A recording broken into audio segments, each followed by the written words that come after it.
Pan-African Media pour une Afrique souveraine et unie. Bienvenue à cet échange. Nous sommes avec Jules Diaoué, leader du mouvement Soutenons Touadéra. Jules Diaoué, merci d'avoir accepté d'échanger avec nous en pleine campagne électorale où nous apprenons que parmi les candidats retenus à l'élection présidentielle du 28 décembre 2025, certains évoquent des arguments allant à disqualifier certains membres de l'autorité nationale des élections. De quoi s'agit-il? Bonjour Bachir. Vous me posez une question pertinente. Mais il faut savoir que l'acharnement de M. Georges Anissé Dologuélé à l'endroit de la responsable du traitement du centre des données de l'Agence nationale des élections n'est pas anodin. Cet acharnement remonte à 2016. Il faut connaître l'historique. En 2016, M. Dologuélé, lorsqu'il était qualifié pour le deuxième tour, le challenge pour affronter le professeur Fossa Archange Touadéra, M. Dologuélé avait fait venir en Centrafrique des sujets de nationalité béninoise et Westaf et français qui à l'époque avaient tripatouillé le système électoral en y introduisant certains logiciels qui avaient pour objectif de multiplier fois 10 les données qui devraient être insérées dans les machines. Par exemple, le système avait été conçu de telle en sorte que chaque fois qu'on met Dologuélé 10, ça devait passer à 100. Donc, et une fois, et ça allait permettre au candidat Dologuélé d'atteindre rapidement le taux nécessaire pour être président. Et c'est cette dame qui déjà était directrice du centre de traitement de données. C'est cette dame qui était cadre au centre national de données, de traitement des données de l'Agence nationale des élections, qui avait démasqué, qui avait dénoncé ce complot contre les institutions, contre la démocratie. Elle a dénoncé ce complot en 2016. Ce qui lui vaut une inimitié et une haine terrible. Et donc, aujourd'hui, M. Dologuélé s'attaque à cette dame parce qu'il sait que cette dame a le regard bienveillant, a la vigilance nécessaire pour l'empêcher, lui, une autre fois, de planifier une mascarade, de planifier un autre coup d'État. Vous savez, Dologuélé, il faut connaître l'homme. Il faut connaître l'homme. C'est quelqu'un qui, toute sa carrière, n'a fait que des coups. C'est pour cela que, dans le monde de la finance où il prétend exercer, il n'a toujours été qu'un Madoff. Appelé Madoff. Ministre des Finances, il a détourné de l'argent. Malgré cela, il a été promu Premier ministre par son oncle. Patassé. Premier ministre, vous avez vu, 40 mois d'arrêt de salaire. Comme si ça n'avait pas suffi, il a fini par être propulsé à la présidence de la BDAC. Et à la BDAC, c'était la première fois que 6 chefs d'État à l'unanimité se réunissaient pour mettre terme au mandat d'un président en exercice de la BDAC. On a mis terme à son mandat pour détournement de fonds publics.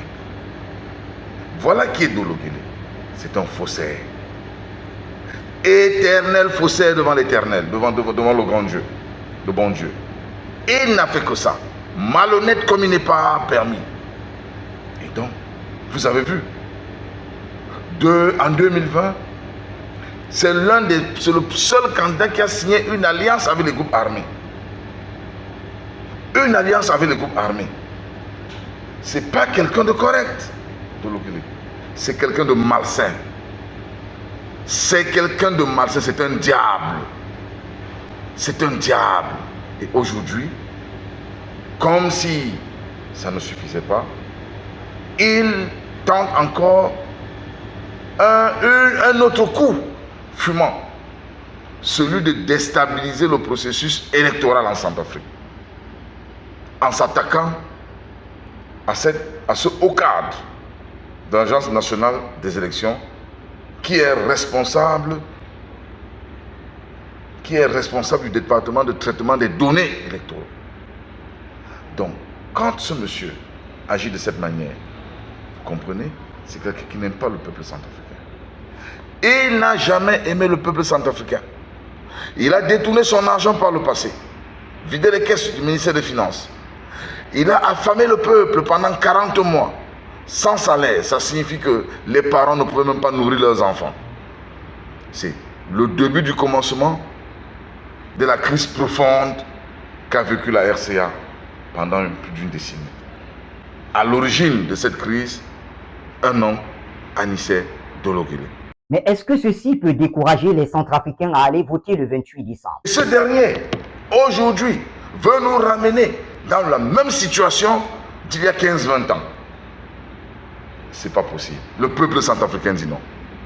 Le peuple centrafricain dit non dans sa majorité. Et à l'unanimité, ce peuple a décidé d'aller aux urnes le 28 décembre.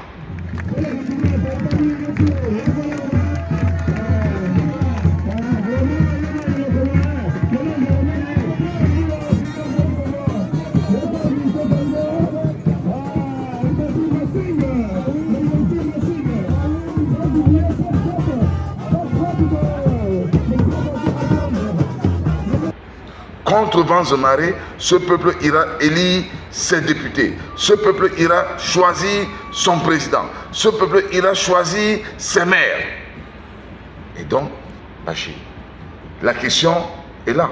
La réponse à votre question est là. Le démon politique, le diable centrafricain, s'appelle Georges Anissé Dolo-Guelleh.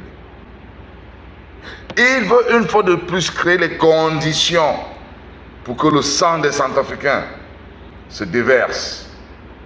Malheureusement pour lui, les Centrafricains sont devenus matures. Ils ont mûri, ils ont foi en leur pays. Ils ont foi au principe du Zokwezo. Ils ne sont plus prêts à se laisser emporter par ces méthodes qui ont semé la mort et le chaos par le passé. Donc, Bachir, le peuple centrafricain est debout. Le peuple centrafricain est droit dans ses bottes, droit vers la félicité.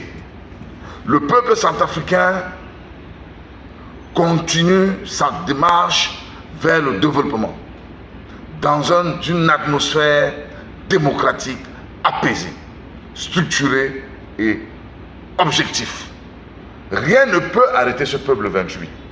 Il y aura élection. Dolo-Guelleh a été financé par les forces exogènes.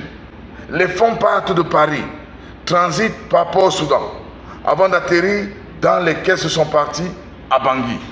Ces fonds ont pour objectif de déstabiliser le processus électoral. Et c'est la stratégie planifiée qu'il est en train de vouloir implémenter par la déstabilisation des cadres de l'Agence nationale des élections. Parce que si les cadres sont déstabilisés, ça crée une situation de vide. Et cette situation de vide risquerait de chuter sur une transition. Or, le peuple centrafricain ne veut plus de transition. Rien ne justifie une transition aujourd'hui en Centrafrique. Il y aura élection et les gens iront voter massivement le 28 décembre. Croyez-moi Bachir, le peuple centrafricain est déterminé à tourner la page de toute cette déstabilisation qui ont maintenu le pays dans la pauvreté. Jules Ndiaye, merci. Pan-African Media pour une Afrique souveraine et unie.